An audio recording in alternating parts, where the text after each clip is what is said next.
Okay, let's dive into one of the most fundamental rules of the entire universe. Physicists have a pretty blunt way of summing up the laws of thermodynamics. And that quote, it's talking about this final rule, an absolute, unbreakable limit. So, what does this ultimate cosmic law actually tell us? Let's break it down. Okay, the official rule is really all about two things: entropy and temperature. Entropy? Just think of it as a way to measure disorder or randomness. At absolute zero, things are so perfectly ordered, there's only one way for them to be. So, what's the big deal about this perfect order? What does it mean in the real world? Well, it means that reaching absolute zero is totally, completely impossible. Think about it like this: getting there would literally take an infinite number of steps. With every single step, it just gets way, way harder to remove any more heat.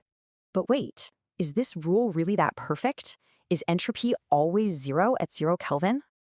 Well, here's the catch. The law works for perfect crystals, but the real world is kind of messy.